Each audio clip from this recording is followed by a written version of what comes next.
Dr. Mike Neal. So this is our first interface about the budget for this year. So we're going to approach it a little differently. Thank you all for coming. It makes such a difference when people actually come and we can actually have a dialogue. So we're going to break up into some groups prior to hearing the presentation and have a discussion. So, No, we can explain that. okay, so I'm going to let him explain. So rather than just all whole group, we wanted to have some opportunity for smaller groups to sit with the board member. And there's two times where we're going to have about a 10-minute conversation. The first is we want to know, coming into the meeting, what questions you have about the budget. And we want to make sure we answer those questions going through. And then there's going to be another conversation later in the program to get your input for the school board and the finance committee as the process continues. Because we're at the very beginning. The board's heard a couple of presentations on what we're seeing from the state. We're still getting information in on, we've just received information on from the tax letter. We're waiting for information on what the town CLAs will be that will come in January. So we'll have more information, but the board wanted to have opportunities for conversation earlier than the night before town meeting. So that's part of the reason why there have been two different kinds of forums already. So if we could ask people who are maybe at single people or people who are at maybe a table of 2 or 3, if you could get with a larger group, and then we're going to ask you to talk for about 10 minutes about your questions. We have a sheet for the board members who are going to join you to write them out, and we'll take a look at those questions here in 10 minutes.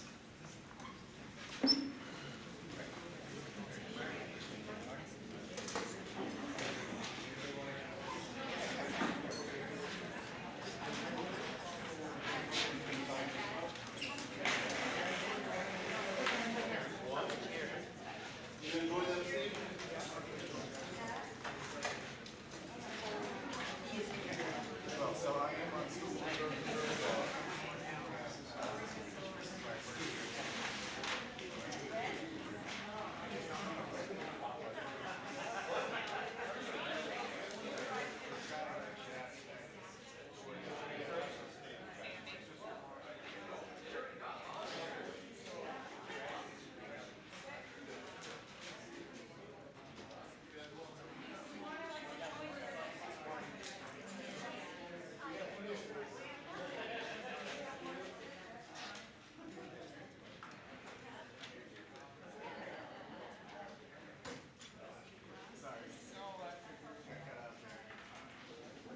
Okay, we'll go about 10 minutes, and then if someone at your table, whether it's a board member or another one of you, can report out, we'll go around to the tables and kind of ask what questions have been generated. We'll put them up, and then that will kind of guide some of our discussion here throughout the next hour and a half.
3-minute warning.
Okay. We're close, we can come back together.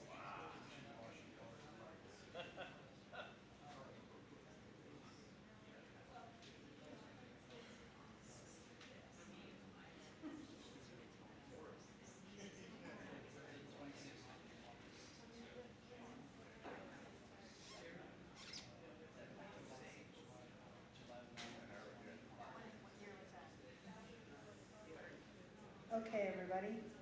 It seems like a good place to stop. We're going to come back together and hear from a member of each group some of their key questions, key things they want to hear about. Why don't we just read them from the table and then we'll put them all on the wall or something like that. Okay, our group had some questions. One is, how is the income rebate program funded at the state level? Where does the property tax rebates, where does that money come from? It comes out of the education fund. So the money we pay into taxes, it comes out of that fund, goes back out before it's distributed to schools.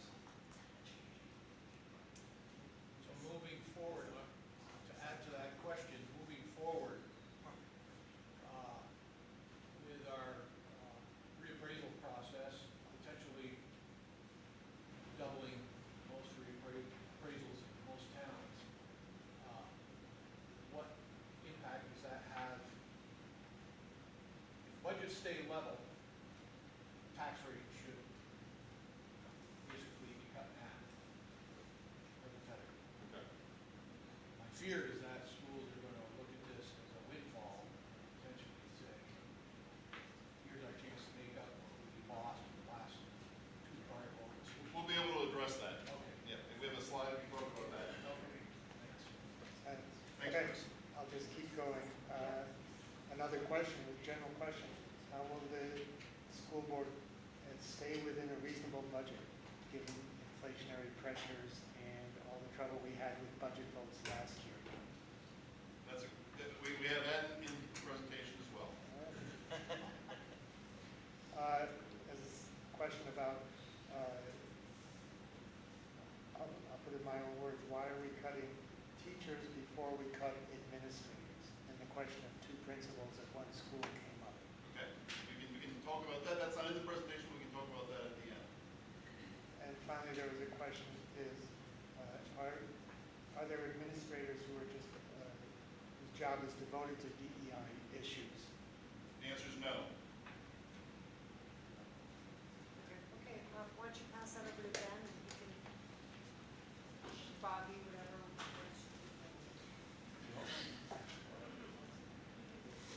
Okay, one question is, what is the equalized pupil, and what are the differences between different districts? For example, Chittenden and our district in terms of equalized pupil.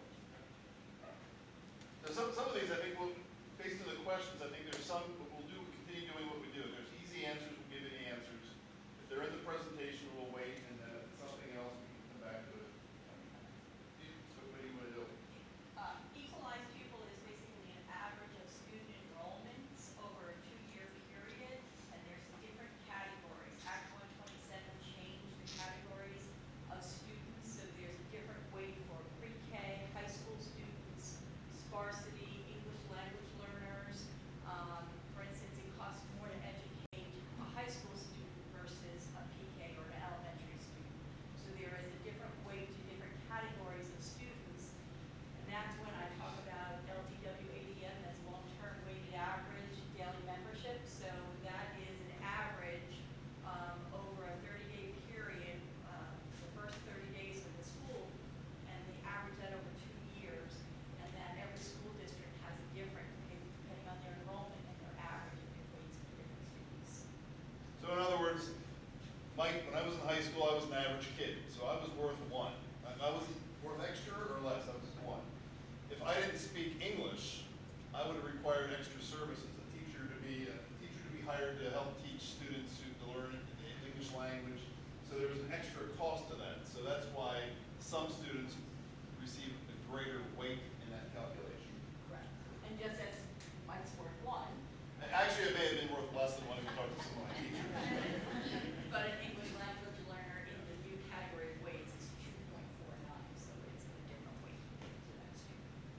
So you receive more money because they cost more. I don't want to mess the system, but is equalized people the same as weighted people? It is, yes, so they've now considered it weighted people, with Act 127 being weighted and added categories, so yes. Okay, and are we at, close to, or below the spending threshold, and what that means for the tax rate? Excess spending threshold? Excess spending. We are below the excess spending threshold. But not by much, right?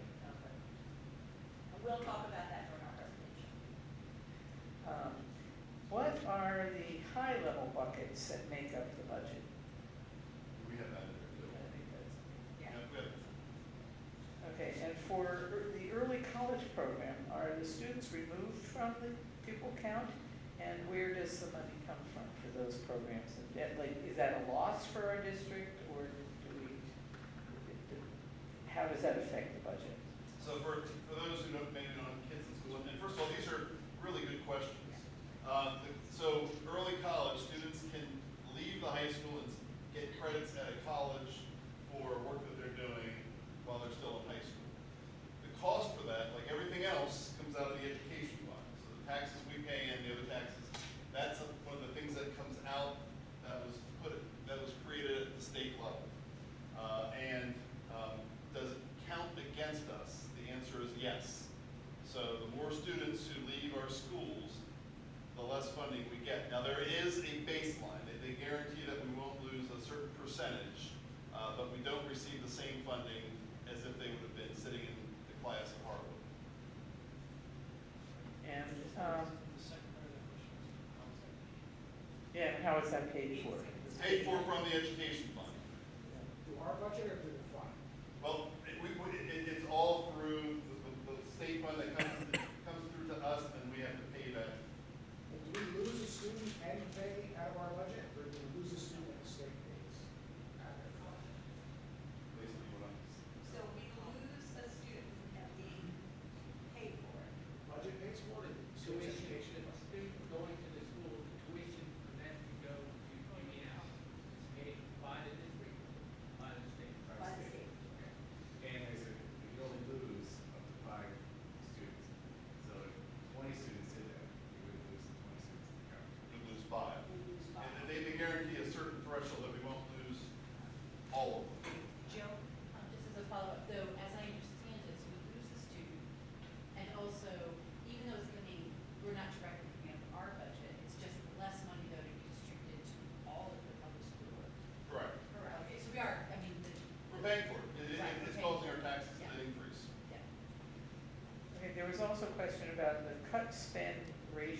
was really a question around, we're talking about making some cuts here, and for every dollar that we cut, what does that mean in terms of the increases to tax rate? Okay. And Lisa can talk about that in the presentation.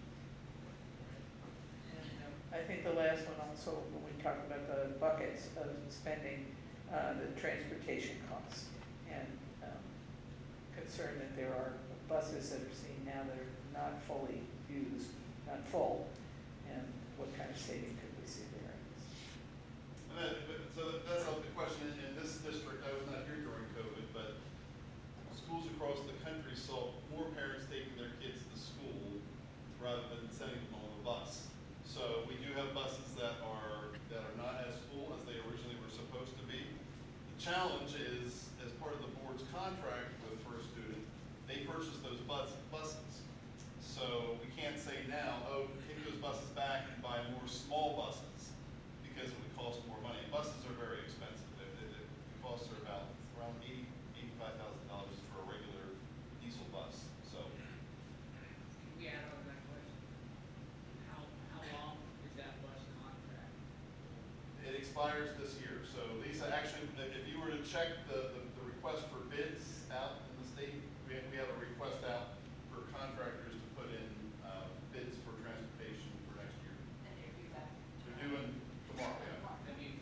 Have you de-scoped the requirement based on what you're seeing in the use of the current bus? Yes, we sort of looked at cutting down the routes. And I guess one follow-up to that, is there a state requirement for like picking up at the doorstep versus centralized stops? Vermont does not have, I came from another state that required us to bus. Vermont does not have a requirement other than if you bus, you have to provide full or partial transportation. Now, if it's a student who's a special education student, we are required to provide transportation, but Vermont does not have a requirement that requires the school board to provide transportation. And it's what's reasonable. Dan? Okay, first one's a two-part question on the end. What is going on with moving the administrative offices or the Facein School? And can we save money by moving or closing those? So for the first part, central office, we're in that lease until the end of next year. And we've already said, when I said the first day I was here, I don't like our offices. I don't think we need to be in a separate office. So we are looking to move out of them. But it'll be at the end of the next school year. So we're exploring where we can put people or divide up and go other places. So that will occur. And then Dan, what was the second one was the Facein School. The board, I mean, we can talk about this as well, but the board has asked Truex Collins to work with a committee. The board just last week appointed a committee of 3 board members to work with them to look at some different configurations for options for the school year. So that will be something that actually they have their first meeting next Thursday. That's the process that's going to start to look at what are the options and what are the associated costs. It won't happen for next year. It's a process that'll take time, but that is underway. Okay, 2 questions about transportation. In regards to consolidating the middle schools, is that too far for Warren students to get to Duxbury daily? And can we reduce transportation costs by letting the furthest distance students go to other school districts if they wanted to?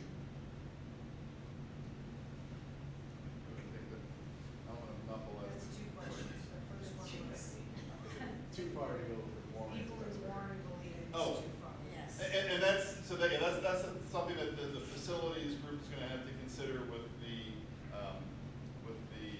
architects and the designs of the buildings. And then the factor that the reason the board wanted to go that route and do a bigger study is the last time this has been really looked at by a board was 6 years ago, 5 years ago, and there are needs in all the buildings. So what building, if there is a building that could be closed or used for another use, you also have to consider the age and the work that has to be done. So our largest elementary school, talking to our director of facilities, our largest elementary school, which is Brookside, is the building in most need of work. So you have to, the board's gonna have to factor in all those related costs to see what makes sense. There's a lot of pieces to that puzzle, basically, students would fit into another school, and how you divide them. But that is part of the feasibility study that is oncoming, which was Didn't they, the Brookside, didn't they, I don't know how many years ago, decide to fix Brookside as the building of the school? Here's a question. They did put money into the building, but if you look at the building envelope, if you look at the structure, if you look at the needs, long-term needs, it's a building that's 130 years old, and it has the greatest needs from that, not after Harwood, it has some of the greatest needs. It was not a complete, full-scale renovation update to the building. Okay, and then why are costs increasing if we have fewer students? Costs are increasing, we can address that in the presentation as well. And the last one is is the tax money leading to better test scores, and if not, why? I'm happy to talk about that one as well. Can we give that to? Not on the school board, just this week. Some were already asked, so this worked quite effective. I can go last is even better. The first was what work has been done to look at per pupil spend at each individual school, and is that an equitable cost across our district? So, for the elementaries, yes, because there's budget planning factors, but it also depends on the enrollment in each school. So we try to be equitable and consistent across our elementary schools, except with our larger school, Brookside, and depending on enrollment. So yes, we are looking at that, and we're also taking that in consideration in terms of increased class sizes for the future. Is that published somewhere? We don't have it published anywhere, but we could include that in our annual, we can include that in our annual report. Absolutely. There are budget planning factors that go across all of our schools so that it's equitable for supplies and, for arts and music and for educational supplies, that we make sure that it's equitable and looking at the cost per pupil. The next question was asked and answered.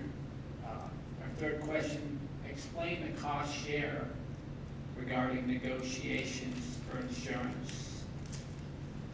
When, who, or is there an option for cost sharing when the healthcare specific costs are negotiated?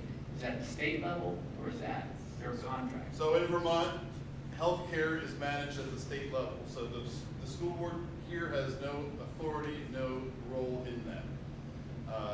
And with that, I can tell you though that there is a premium share, so employees pay 20% of the premium. That's a state thing? That's statewide. That's statewide. I'm going to segue off that a little bit. In your role on the committee, the statewide committee, Yes. is that something the state is looking at, that cost share of health insurance at the teacher employee level? So I'm on, the legislator, Teresa Wood, and the other in the legislature appointed a statewide commission on the future of public education. And there's 13 members from across the state on that. I'm the appointee of the Vermont Superintendents Association. So I represent 50-some superintendents across the state on that commission. That is one of the things, it's not a recommendation at this point, but one of the things we've mentioned as a piece is for legislation to address that. So the legislature would have to change the current structure and makeup of the Vermont Education Health Initiative in order to make changes to the overall structure. So that's something that's on a list that was generated. I also serve on the Education Finance Committee, and the chair of that is Representative Kornheiser, who's the chair of the Ways and Means Committee, so she has that chart. So that's something that is being discussed. That's great. I think that's honestly, if when you do this pitch to other, I think if you can explain some of that, that would be great, because I think as we all see, it's really a health issue right now and where the cost drivers are. And if you can't control it, then someone needs to. This one's kind of going to be hard probably, but it's, and it's partially asked, I think, is where are we with considering school consolidation, and are there trigger points that you're looking at when the school enrollment drops, or where, is there a separate finance discussion on that piece of consolidation? We just talked about that with the other group. Right, we are looking at consolidation, period, whether it's, putting school, trying to make a bigger school in Waitsfield to absorb the smaller schools, that is underway. We can't do it without a feasibility study, because we know there's $20 million in deferred maintenance throughout the district. That's in every school, so this study will help us to see what schools are gonna cost a lot to bring up to where they need to be or to fix, because there's 7 school, there's a lot of schools to consider. So the feasibility study is gonna give us a lot of information about each building, how bad it is, what its strengths are, what its weaknesses are, the role it can play in a different kind of configuration.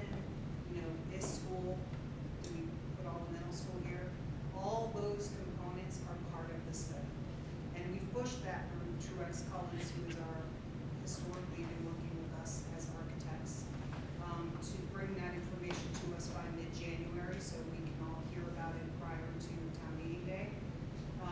But it is, and there is a committee been formed, with 3 board members. We're looking for a member of the public to join that committee, to be part of understanding the real ins and outs of the deferred maintenance, where it is, what we need to consider when we consider consolidation. Just putting a recommendation on that, a member of the public should be educated in what it costs to build. Good idea. It's just, again, a member of the That would public's be really great, helpful. it's gotta be someone who knows the cost.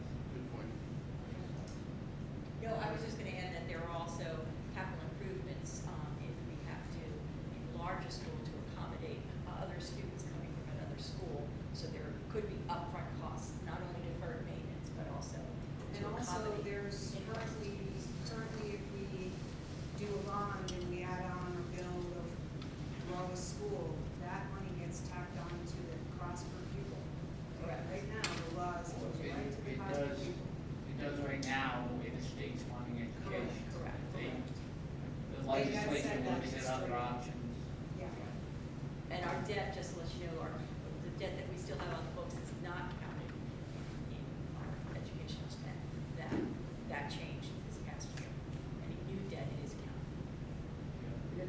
Just, or the studies that were done, let's call it 2018-19, are they not being used at all? Because a lot of things you're talking about, where students would go, class sizes, school sizes, what was needed, were in those documents by Truex Collins. I was We have all wondering that how much of there. that is informing it? Are we starting over from scratch? No. Pushing No, the not timeline back starting from into scratch. Yeah. It's piled on. They have that data. We've seen that, that's definitely part of it. That's one of the reasons to stay with them. They're good at what they do and they have a lot of information.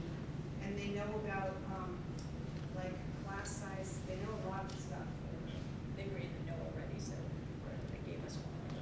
So we passed by the board $50,000-ish for their first 2 phases of information. That is all of what we're talking about right now, the bottom lines on each school. And the alibis we can kind of cover. Okay. All right, we're gonna move on to the PowerPoint, and then afterwards, we're just gonna ask you if you have questions that we can take with us. Finish the meetings, if anything comes up for you.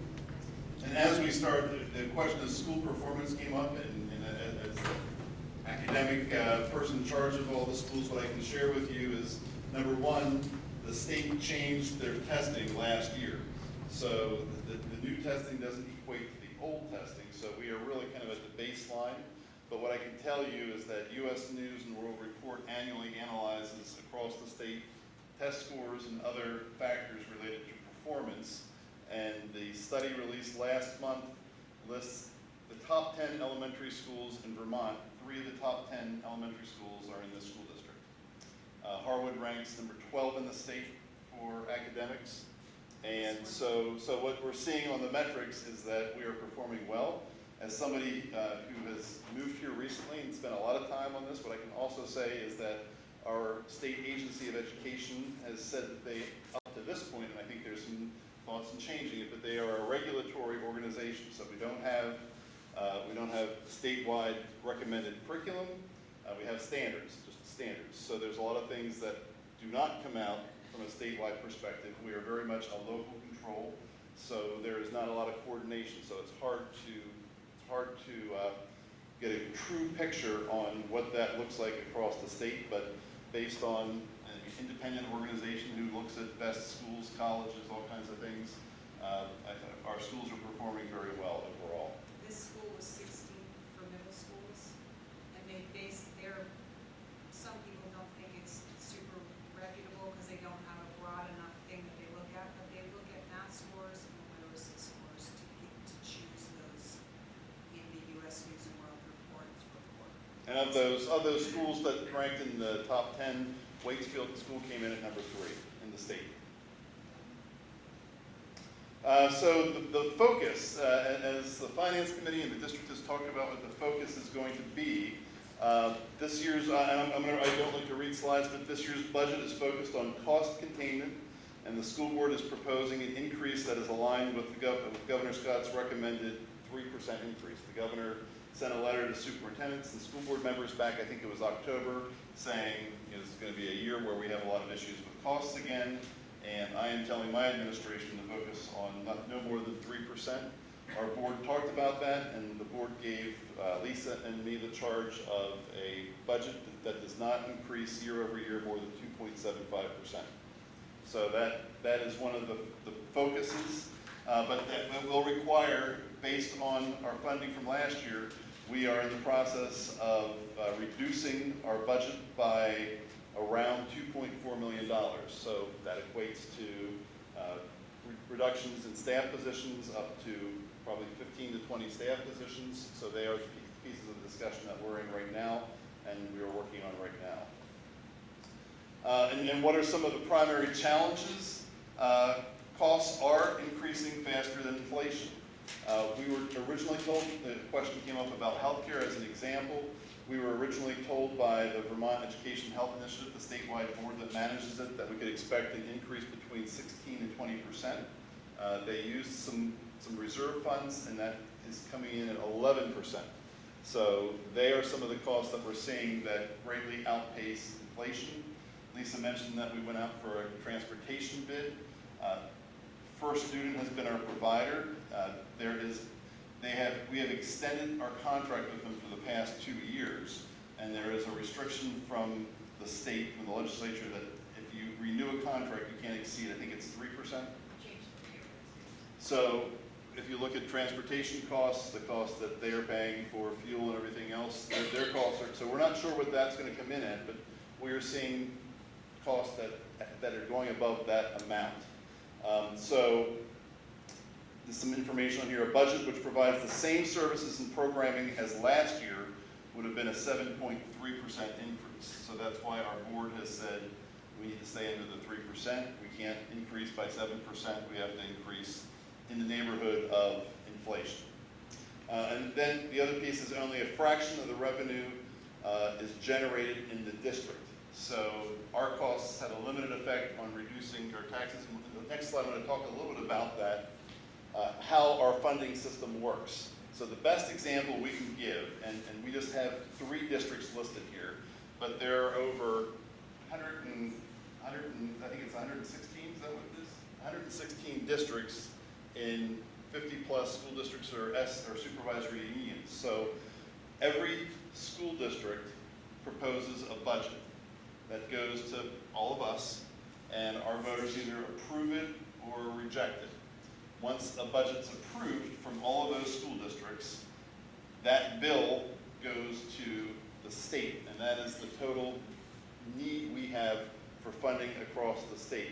So Vermont has also been said that Vermont has the most equitable school funding system in the country. And when you look at what that actually means, what it means is we all are equally sharing the pain of generating the money. So that total goes up, and then Representative Wood and the other representative senators have to take a look at all of those, what the tax rate is, all of the other taxes that are used to make up the education fund, which are listed behind me, including homestead, those of us who live here full-time, and non-homesteads, people who have second homes or rentals or other properties, along with other things like sales and use tax, meals, lottery revenues, all the other pieces. So they have to look at all that money, how much money they have in those funds, how much the bills are from all of the schools, and then they take that, they put it through a formula, and unless anyone wants to stay here until midnight, we use the E equals MC squared to explain the formula. So there is a calculation that goes in that Lisa would love to sit down with you someday and talk about, but that then helps determine education fund, how money is allocated, what our costs are, and then what our tax rates are. This is just a slide that lists all of the different revenue sources that I talked about in that last slide, and it shows the breakdowns, and we put all of these slides online. If you go to the HUUSD.org website, there's a link for the business office, and Lisa has a folder in that business office that lists all the presentations so far, and this will go in as of tomorrow morning. So then we can talk a little bit about the last couple of years' budgets and how they have looked at inflation, and Lisa is going to talk about the next couple of slides.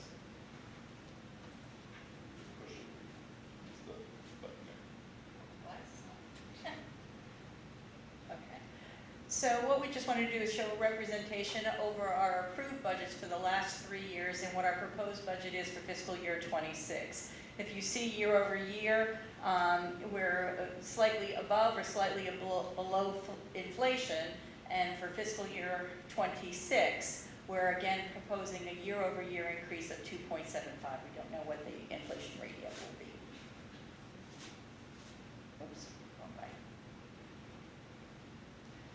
So the statewide average for the preliminary budgets for fiscal year '25-26 in the December 1st tax letter was an average of 6.1%.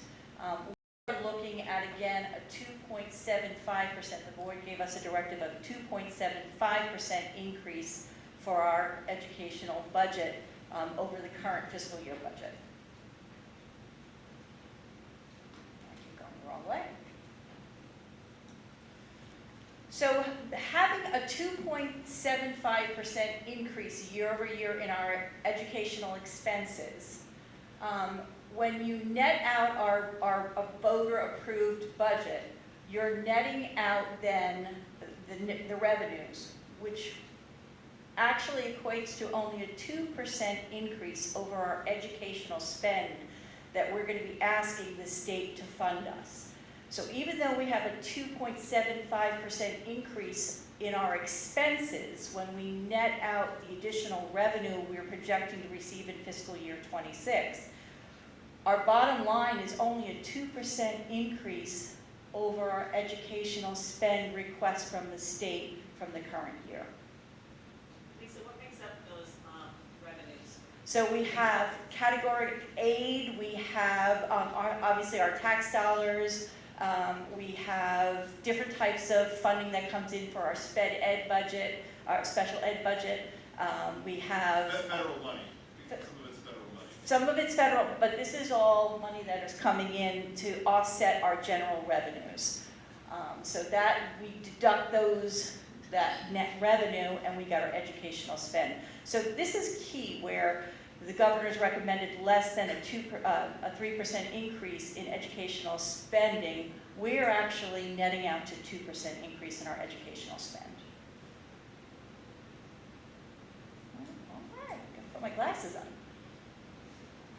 So one of the things we did when, and Mike had mentioned this earlier, so when we pulled together this is based on fiscal year 22-23, we don't have the actual 23-24 numbers posted yet, but in fiscal year 22 and 23, our educational homestead taxes and non-homestead taxes that each of the towns collected totaled $50.7 million, but in fiscal year 23, our voter-approved budget was $42.6 million.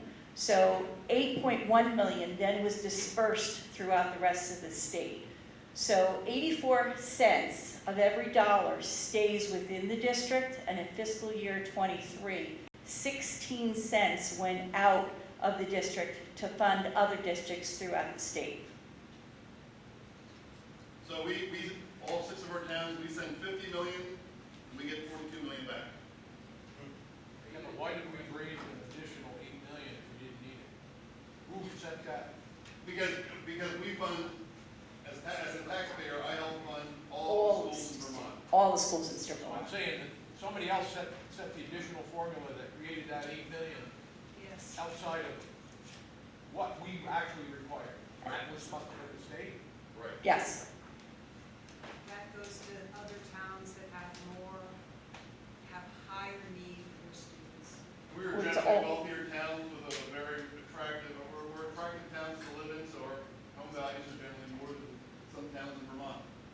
So, excuse me. And I will is take that- questions as we're going along. Sorry, is No. that projected to increase next year, our share that goes out of the district? It's all based on the tax rate, yes. So based on the tax rate and the educational spend, and it changes every year. So these were the numbers for fiscal year 23. To said another way, there's no incentive for a benefiting school to cut their costs. As the law is Well- written today.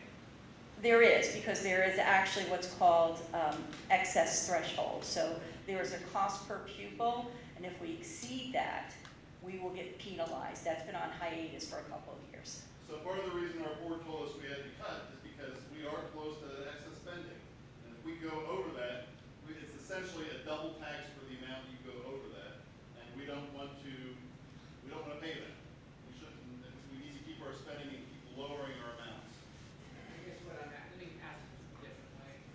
The legislature passed a law in which is a more equitable law in which English as a second language student, that school district, if they have a higher population, is getting a higher amount of funding. Is that correct statement? Correct. And if that cost last year was their budget, and they increased their budget by 3, 4, 5%, or even 3%, So, correct. you're adding what's already. Districts with higher weighted students, yes, that are allocated more dollars. Today, perhaps the legislature will do that. Now, one question I have here, though, is if we go back to 2020, our budget was 39 million. Right? That was a projected budget back 4 years ago. Okay. It is 39 something, but yes. I know you were Yeah. here, but Mhm. that was a projected budget back. You're now at 49 million 4 years ago. And that's our budget, according to right? That's what I'm saying. That's our budget, yes, correct. That to me sounds like a very large growth. Go back to the Yeah, slide with our with percentages. inflation, when we go back to the slide for inflation, you'll see in fiscal year 24, inflation was 8%. So when you build in your collective bargaining agreements, your increases, your health benefits were double-digit increases over the last couple of years. Fuel increases. Fuel, electricity, propane. I mean, if you look at our total budget, our budget is made up 71% is salaries and benefits. The rest is below the line, but within that below the line, and how I talk about below the line is that what's above the line is salary and benefits. Below are all the operational costs for education. And within that percentage, then you have fixed costs. You have electricity, propane, oil, wood chips, transportation. And again, for being involved in conversations now across the state, I don't know what is going to happen in this legislative session, but to your point about increases, I can tell you that there is increased talk across the state about instituting a foundation formula, which basically says, this is how much you should spend, and this is how much we're gonna give you, and if you go over that, you have gotta get special approval for that. There's also talk, and again, I'm not saying this is gonna happen, but I'm hearing a lot of conversations about an allowable growth calculation on top of that. That would say you can grow by no more than X amount each year. That's something that's done in other states. I had that in the budget in the state where I moved from. We had an index that we were not allowed to exceed that was based on the state average weekly wage and the national inflationary index for public schools. So there is increased talk about those ideas. So I would expect that we'll hear a lot about them in the next couple of months. So that's, to answer your question of what you can do, that's one of the things that could be done. Yeah. I don't need that. It's fine. Is there any talk that you know of, other ways of funding education other than property taxes? Yes. Yeah. Yes. There is a debate, and there have been studies. The legislature had a study, I think it was 2 years ago, where they looked at what would happen if you went purely to an income tax-based approach. Without going into great detail, there's pros and cons on each approach. What we have now with the income sensitivity is somewhat of a combination of those ideas. So there are other ways, and like I said, I think you're going to hear a lot of discussion about all of those options in the next couple of months. Just to be clear, earlier you made a comment, I think your box in green paid out the education fund. So even though 71% of people are eligible for tax break, those that benefit, the delta costs are thrown on those that are not, right? Of that, the education fund. That has to me, that seems like, we can advertise that all day long, it's not gonna solve the problem. No, but we just make it available. No, I know, Yeah. I know. But to your point, it has to be paid for from someplace. And it gets paid from the education. Well, we have an aging population, right? Right. We retire, if more people become eligible, that number is 75% of teachers. Quick question, just for those of us that can't hear, when you have the microphone, can you just repeat the question that's being asked before you answer it? My apologies. No, it's fine. Sure. So what we know for fiscal year '26, preliminary numbers came out in the December 1st tax letter. There is a statewide adjustment, CLAs, estimated CLAs with the statewide adjustment are in that tax letter. And it's also, I can share the link, it's in my previous slides, in my previous slide decks on the website. But we are looking at less than a 6% increase, statewide average tax increase compared to last year of an average of 18.5%. The governor's again, we've mentioned this earlier, the governor's letter came out and requesting everyone to target less than 3% year-over-year increase in their educational spend. I'm sorry this is so small, but I was trying to fit in a lot here. So our proposed budget for fiscal year '26, as we mentioned, is 2.75%. What I wanted to show here is our different categories. Here's our expense categories and the description of each of those categories. But you'll see in fiscal year '25, our budget was $47.8 million. If we continued with level service, and we mentioned this earlier, it would have been a 7.3% increase or a $3.4 million increase for level service. At the time, we knew it would have been $51.3 million for our budget for fiscal year '26. So looking at, the board gave us a charge for getting it under that 3%, which is 2.75%. So we are looking at below the line cuts and also cuts in our FTEs, our staffing.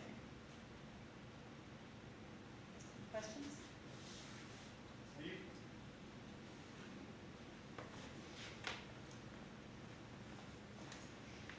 So at one point, either you or Mike mentioned this might involve cutting 15 or 20 staff positions. How many of those positions would be covered by kind of retirements or attrition, so kind of soft limits?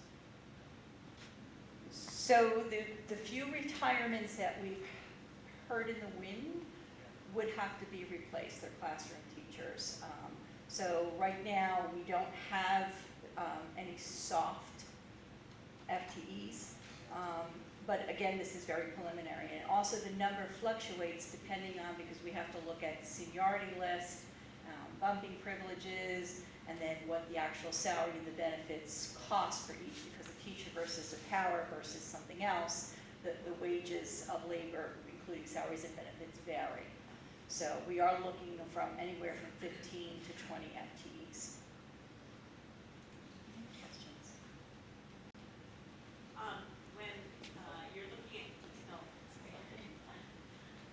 When you're looking at FTE cuts and you're looking across the board, are you looking at the potential where you're able to increase class sizes?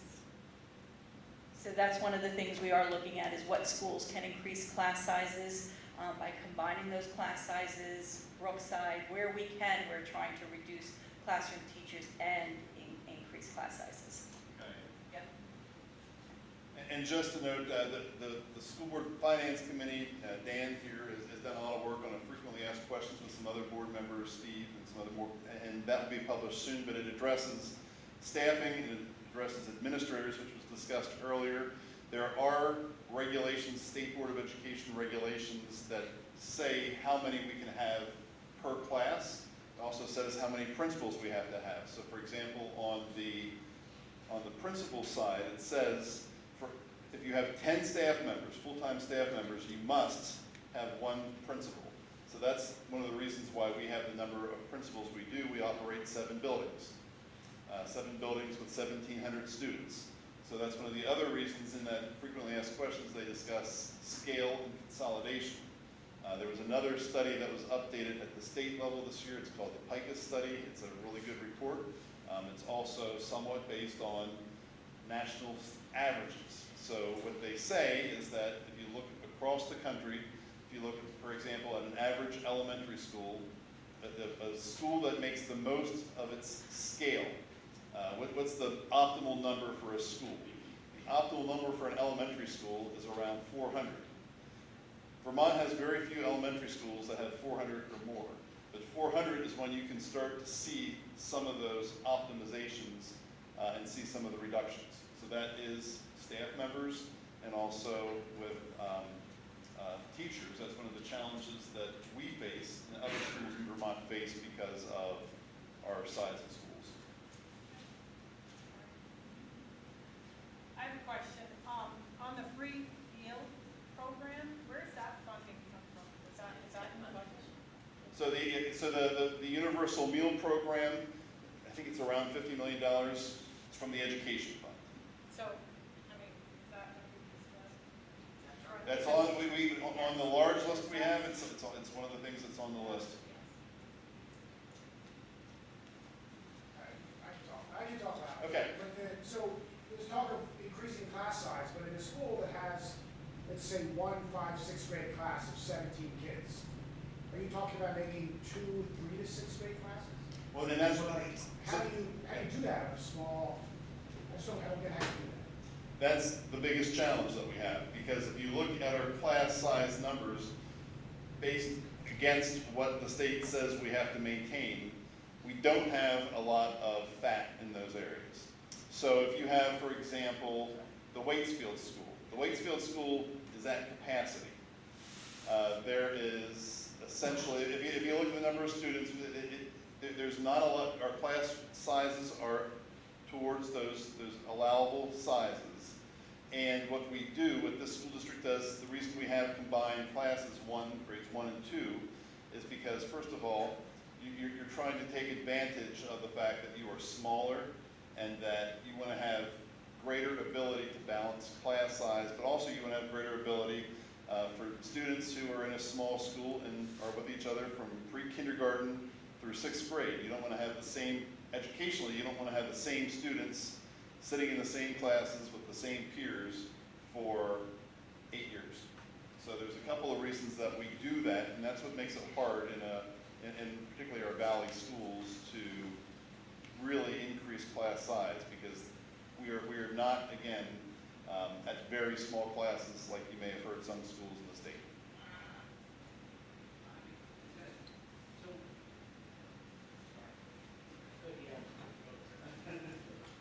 But, so again, this is a mystery to me, right? So, back in the early 2019, 2018, 2016, whatever, when that study was done before, one of the targeted schools was Faith and the other was Moretown. There was a lot, it's sensitive, I know the senator, I think, a few weeks ago said it's always sensitive to close a school, it's very hard, particularly when you're a legislator for that district. If we were to pull that thread and said student population, classroom sizes at our schools, back to equitable, what has been done per pupil spent at each individual school, what's the classroom size in Facein versus Brookside? Right now, again, it depends on the grade level, but for the most part, the Facein school has larger class sizes. In fact, next year, the 5th, 6th grade has, going into next year, we have, what's the number, Lisa? You were just talking to Justina today. But it's close to, it would be close to 30 students in a class, which is well over what the requirement is. So that's an example where if we have 30 kids in a class, we can't have that many according to the state standards, so we have to add a teacher in that grade level, which adds cost. If you had a school with 10, and this is not possible in Vermont, but if you had a school with 10 classrooms per grade, there's greater ability to adapt and to balance out those classes within one grade. The Facein school, one of the challenges that the board has discussed is we have about 115 students pre-K through 12. So when there's a statewide discussion about the number of small schools we have, yes, 115 by national standards is a small school. But Vermont has a very large number, I can't remember the exact offhand, but we have a great number that are under 75 students. And even under 50 as well. That's one of the reasons why a neighboring district closed the Roxbury School, because of the small size of the building. What gets challenging, and that's one of the things the board is looking at, 115 students, we've seen actually over the last 4 years a growth of enrollment at the Facein school. So if the board were to say tomorrow, and for those watching in TV land, we're not saying that this is being discussed currently, but if the board were to say tomorrow the Facein school is closing, you would have to divide those students up, and the articles of agreement say that families in a closed school have the right to go to the next closest school. We've looked at the numbers of how many students would go to the Warren School, would go to the Waitsfield School. We don't have capacity currently in the Waitsfield School to absorb the students from the Facein School. So that's why, from a district-wide perspective, that's why the board has asked the committee of the board to take a look at the complexities of what would be involved in reconfiguration. It's not an easy answer like anything involved in the funding of our schools currently is in Vermont.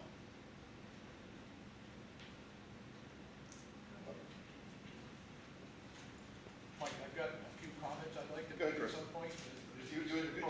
Do we want to, how far are we? Why don't we take one more question, Chris, and we'll come back to you when we get to the last slide. I was wondering, since we brought up the free meals, which I thought was a great question, look, on a state level, the early college program and how we are losing the credit for students who go. I recognize in a perfect world that we had loads of money. That's a great program, but I feel like we're sort of cannibalizing our own district or districts of the state. We can't, I feel like it's an expensive program and the VAST program. How can we, as on a state level, really continue using money from the education fund to pay for programs to support the colleges and lose our student credits? I just don't see how we can pay for both. I feel like we're cannibalizing the public school system to pay for kids to go to early college. I don't understand why we're doing that, other than trying to support maybe colleges that aren't thriving. But it seems like that's money spent that should really be used towards the public school system. And I don't know, I know you're on that committee, I didn't know if that came up at all. has. Oh, And that's one of the concerns, because when we incent people while they're still in college and then pay for those courses, we are taking them out of the classroom, and in a state that's already decreasing of enrollment, that's one of the challenges. And on kind of a basic analysis, it was also asked, for enrollments declining, why are our costs staying the same? And what I will first say, as a state, our enrollment has been declining. Harwood, all these schools in our 6 towns, over the last 10 years, our enrollment has been declining. Our particular school district, for the last 4 years, I just shared a new enrollment projection report with the board. We have, starting with COVID and then post-COVID, we have stayed relatively stable. So our numbers are pretty consistent for 4 years. If you looked at the projections from 5 years ago, those projections were calling for a significant number less than we currently have. So there have been people through the last 4 years who've moved to our towns. We have maintained some level of student, but it is hard though. If you're losing, and one of the examples I give is if we lose 20 students next year. All right, we have not lost that amount, but if we lose 20 students, kindergarten through 12th grade across 7 schools, you know, if those 20 students were in Brookside, we could reduce a teacher. Those 20 students that you lose, slowly over time, there could be 2 from Brookside, one could be in 1st grade, one could be in 5th grade, there could be 3 students in here in grades 5, 7, and 8, there could be 5 students at Harwood, grades 7 through 12, so you don't get a mass to be able to make a significant cut, even though our funding is per student averaged over a couple of years. So even though you're losing that funding, you're not necessarily having a mass in one particular area that you can make easy cuts, which is why you get to a point where we are now, where we have to make a significant reduction and examine the kinds of programs we're providing. Lisa, how are we, you want to talk about the consolidation? So we briefly mentioned this before with the Architecture ex Collins and the group that we formed, the Facilities Visioning Committee. Is that what we? Building Use and Visioning Committee. Building Use and Visioning Committee. So we're looking at consolidation, reconfiguration, possible closures. So what are the pros and cons of that? Long-term cost reduction in costs, also having provide wider set of services across all schools, but there are cons to those consolidation and reconfiguration. There could be short-term increases in costs if we need to add to capital to take care of any capital needs to have that influx of students coming in, and then the loss of local community centers if we end up closing a school. And then also additional travel between the different schools. So these are the things that we're considering, traveling also in terms of bus transportation too. So these are the things that we have to look at when we're working with this committee. So Chris, we said we're going to give you a chance here. So what we're going to do is the next slide should be, to your point, we want to do one last 10-minute check-in for each groups and go around and have everyone give us their comments. So these are suggestions, comments, pieces that you have for the board, and the reason we want to do them in groups with papers so that they can be written down, the finance committee can take them, list them out, and that's what we have been doing. That's what the finance committee has done with the frequently asked questions. They took all the information that came back in the survey, analyzed it, and listed it out. So that's something we want to do. We'll get a chance for people at each table then to report out to the table, if that works for everyone. Okay, let's take about 10 minutes. We want to issue another, we can do another, we'll put another sheet out.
Okay, everybody, that's been about 10 minutes. If we're ready, we'll come back together.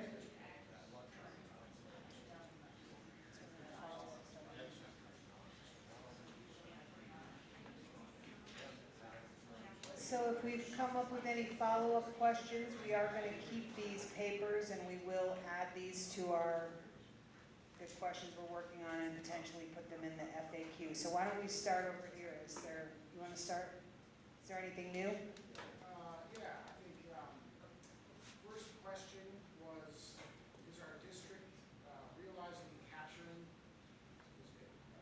as much of the Medicaid reimbursement opportunities as possible to offset costs? Yes. Okay. Second one kind of dives into the next one, but just suggestion as the, jump in if I'm getting this wrong, but as the board is looking at the long-term strategy and cost benefit of building something bigger to, it might cost more now, but in the long run is going to pay off, and how that plays into your planning. Just a suggestion to make sure that is considered. That's definitely what we're doing. So part of the charge will be for architects to give the cost benefit analysis. So what would be the upfront initial cost annualized over 20 or 25 years with a bond, and then what would we realize in operational savings, and take a look at what those two pieces are. Next, and this is somewhat against that theme, was that, what are we going to do, in the relative short term to have an actionable plan, to bring as part of the budget where we don't get stuck in another cycle of looking at doing another thing that is 5-10 years down the horizon, and here we sit 10 years from now, not having made any significant change. We talked about how the state has done approximately 15 studies on education funding since 2004, and Harwood has had X number of discussions on renovations and these issues, and here we sit. So while we want to look at long-term strategy, the suggestion is also, come to the table with an actionable, definable plan to start making a difference.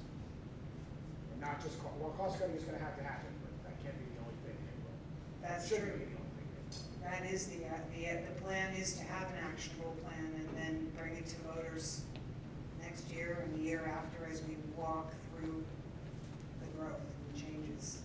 What else? And finally, it was just when that time comes, suggestion is to, have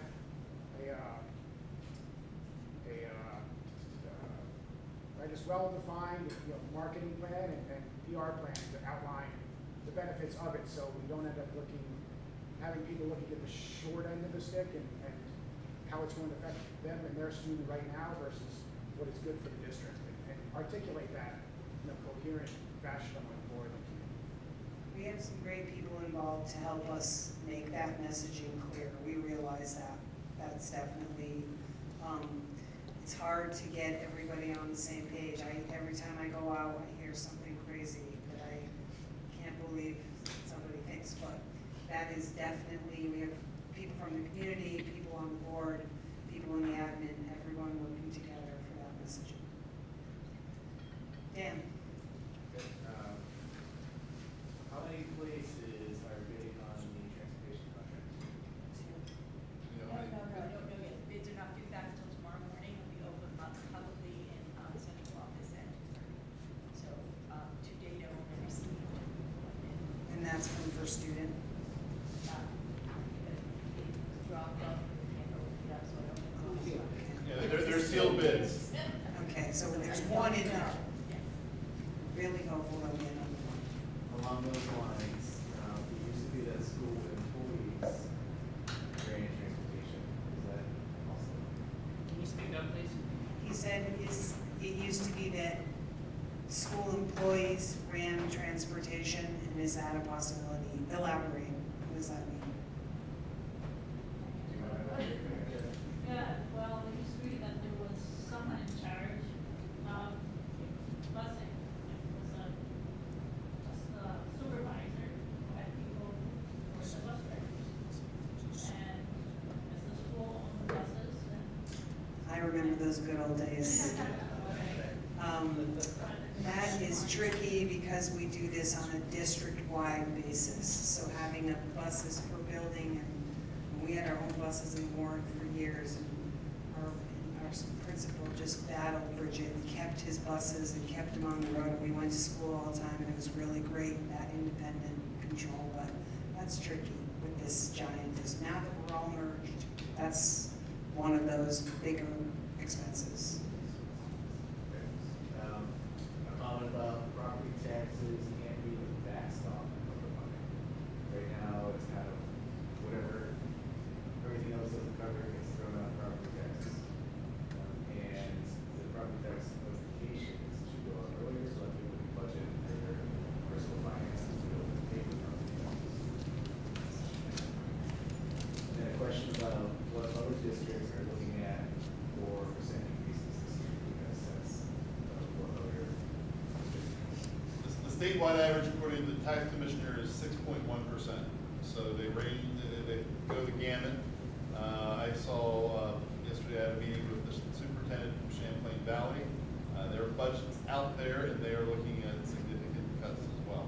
So, but there's some places that are smaller, and there's also some places, for example, where Lisa's just south now. She used to live in Warren, but now she's south in Granville. They have a school district, but they're not an operating school district. So they tuition all of their students. So they are there are school districts like that are at the mercy of other schools that they really can't cut their budget because their budget is tuition to other schools. So, I think that's why they run the gamut of some places. Some places just don't have the flexibility that we have because we have a larger district by Vermont standards. When we were at we went to this conference for the School Board Association, and we learned just in a group setting that, we feel like 71% of our budget is people and benefits. There are districts in the state where that number is more like 90, 92, because they come from different supervisory unions or districts where they are at everyone else's mercy. They have no choices. They have like one grade school, and then everything else is out of their control. So we're kind of, it's a little less bleak for us than it is for some others, I guess, to say. What else you got? Are we thinking about or talking about what the Trump administration might mean for education spending? Yes. Yes. Yes, and that's something that the Vermont Superintendent's Association and Lisa's Vermont Association of School Business Officials, that's something we're talking about. I have an analysis that actually I can give to our school board of what potential cuts could be in federal funding. We receive federal Title I money. We receive, it's called a flow through, but the special education money comes from the federal government to the state and then is distributed. There are potential for reductions in a number of areas that could impact. Our federal funding is just a small percentage. What percentage? Is it 1%, Lisa? It's 1.2, but still, that's $500,000, $600,000. So there are things that we're paying attention to. Is that good? Steve? Oh, sorry, I'm going all the way backwards. Go ahead, Bill. Okay, and then I think, a number of things, but big points. One is looking at the, if our costs per pupil are in the top tier, but we're showing reasonable expenditures in different categories and not being, being no fat, still, why are our costs that high per pupil? What is it that drives our costs that puts us in the top tier? And that was, this is a historical question. This isn't something that just happened overnight. So wondering what that is. And the flip side of that is, it's great to be looking at cutting costs, but what are we sacrificing in terms of quality? And I mean, nobody, I could just say as a board member, nobody wants to sacrifice quality. Nobody wants to fire teachers. And in fact, we could reduce our per pupil we could have no gain in that at 0%. We talked about it in a finance committee meeting last night, and it makes a very small difference in terms of what we have to cut. And so I guess trying to help us figure out how we can continue to make our district appealing to young families and bringing in more students, and at the same time keep our costs within a reasonable framework, and yet also have some control over the quality of what we think is important to spend our money on. So multiple tiers. And then just, charging us to really look carefully at the early college program and what that might be doing to our schools by taking money from the education fund, which is set up for our public education. That was it. Oh, and transportation, and I think there were the pros and cons in Lisa's slides, but if we talk about consolidation, with some of the cuts we've made in transportation this year, some of the buses are very crowded.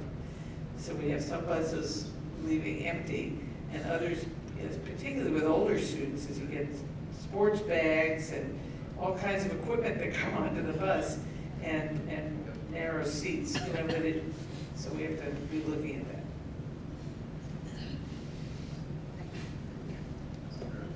Yeah, those are all great questions. Why is Scott on the board? So we had kind of one question and maybe a long extended comment. So the question was, closing Facein and Moortown, wasn't that studied and discussed at great length several years ago? And what's new about the discussion now? More people want consolidation, or I think more people want to consider consolidation. It always comes back to the heart of the town. That's a hard one. It's hard enough for any town to swallow closing their school.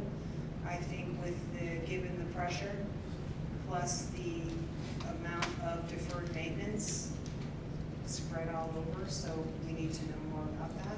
I think it's more relevant now as our taxes go through the roof. I mean, there's a lot of reasons why we're more inclined to consolidate. My worry is we're going to find out it's so expensive that it's going to feel not worth it to the taxpayers of this generation.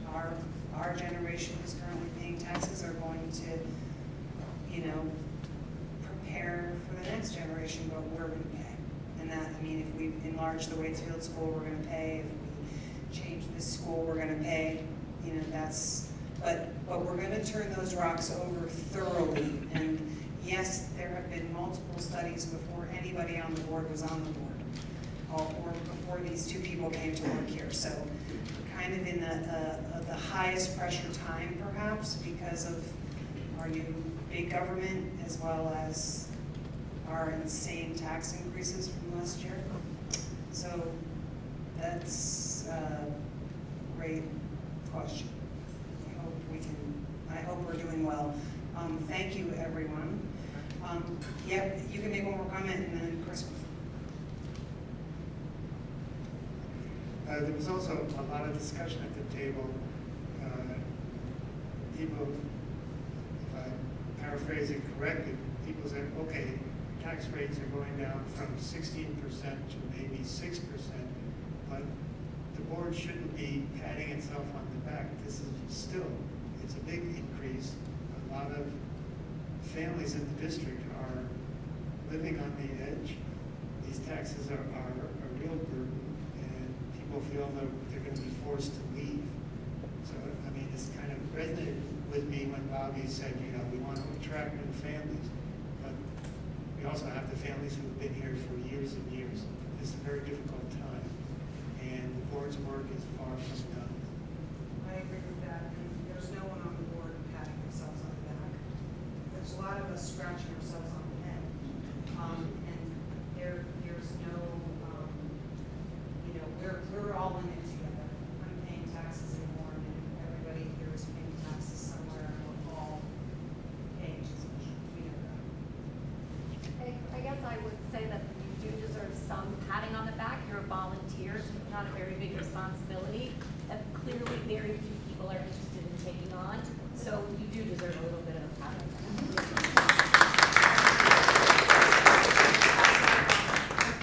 Yeah, I think Steve might have phrased that a little bit different than what it was conveyed as being, in no fault of his. So as a former select board member of Waterbury for 10 years, Mike knows that, one of the things that I noticed being on the board was that elected officials always try to be everything to everybody.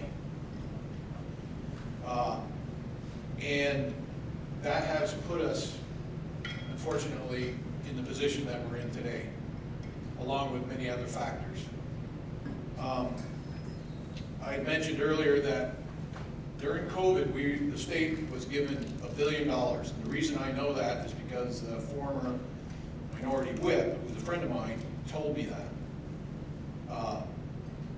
You know, we could visit the past and look at where all that money got spent, but from my view, it should have been used to right the ship of all the wrongs that we were facing in the state, but instead, a lot of it, in my opinion, got probably misspent. We're no better off now after having $1 billion given to us than we were before COVID. So it doesn't make sense to me. The logic's not there. I think at this point, the state and the school system is so close to the cliff, it's almost like we're at the 11th hour.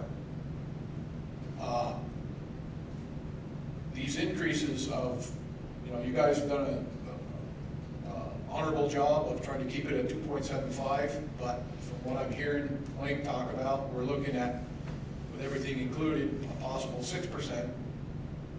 You know, that's why I said earlier in the evening that maybe if the Scott administration might buy that down a little bit. That's what I've heard through the grapevine. There's so many people right now struggling at such big proportions that any increase is going to be very difficult, if not impossible, for them to swallow. I came here tonight because I missed the meeting 3 weeks ago. I did watch the video today, and I had 3 pages of notes and comments that I consolidated down to one, and these are mostly comments. In the video, it was suggested by one of the panelists that they believe that education is fundamental to a successful and robust democracy. In large part, I agree with that sentiment, but unfortunately, under the current consolidation, convoluted and costly structured system, it's having, in my opinion, more of a detrimental impact to many of the community members of which those efforts were meant to help. Based on the financial health of the overall state, and this is where I think the problem lies, I see no logical, cost-effective way out of this problem. If you're looking from the perspective of different cost funding mechanisms, I'll give you a short list of what I see our overall state government's problems that they're facing with. The state is faced with over $4 billion pension. Our state pension program is $4 billion in the red. Out of control healthcare costs, insurance costs, right?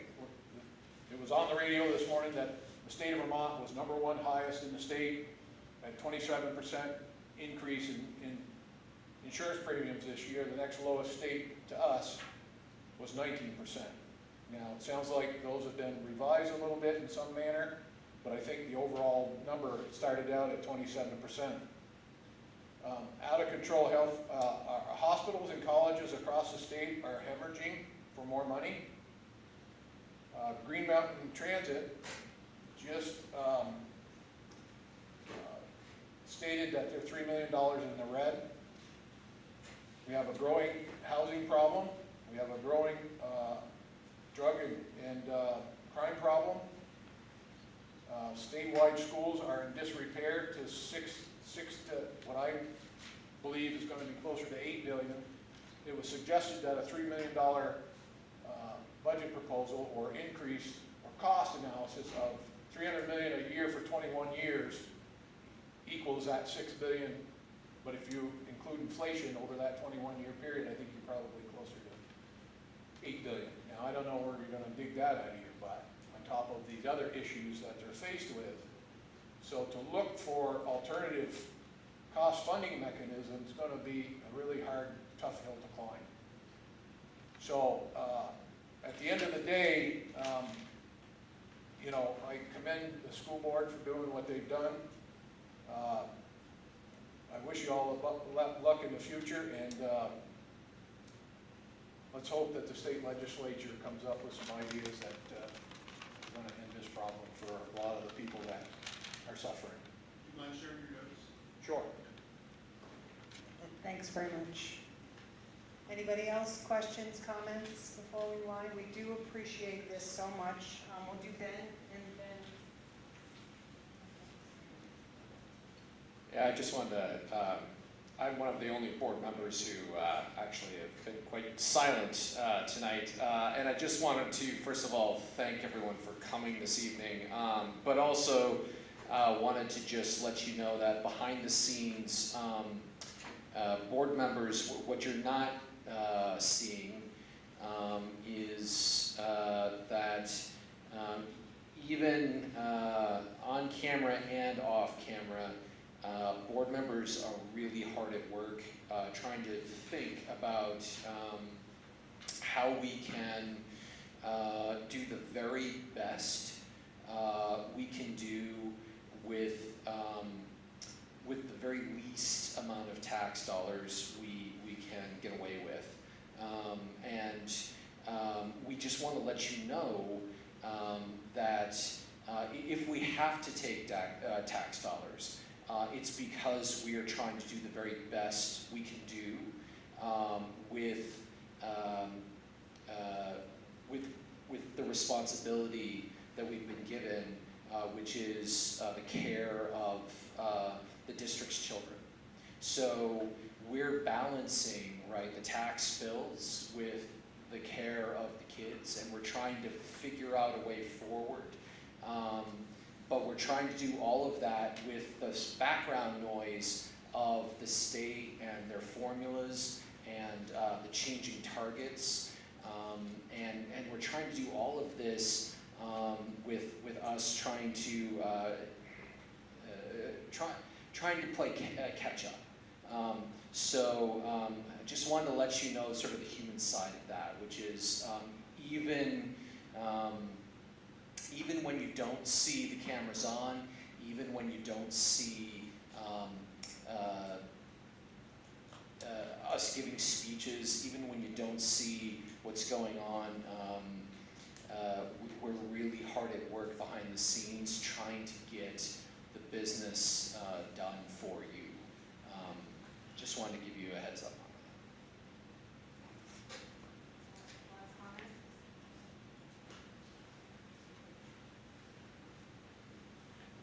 that. I just wanted to say, hey, thank you for everything you've done. It's amazing hard work. Thanks for all the work behind the scenes. I think, one of the things that I've just been noticing, and I didn't really want to make a suggestion because it's more statewide, but, Harwood, our district has its issues and our spending problems, but I think, Mike has said it, other people have said it. There are much smaller schools with bigger budgets and other things, and I just wanted to make the suggestion while I had the chance of saying, if you can make the message of the state of find any way tying local spending to local taxation, I think is a huge problem. As you said, we can make all these changes with this district, but it's only going to change, X percent of our taxes, and it's not going to make the fundamental change. These smaller districts, these smaller towns that you hear about, 40-person high schools, that sort of thing. When we're paying for that, and also the highest cost of living areas of the state, being tourist towns, it's painful. And it makes you want to move out to a small town, spend more fossil fuels driving to work, have lower taxes, and create whatever school district you want for your kids. It's a weird, messed up system where nothing is tied together, and that's probably part of the problem. Local control without local spending costs is not local control. Okay, everybody, Thank you very much for coming. We're going to do this again in January. Your participation has been great.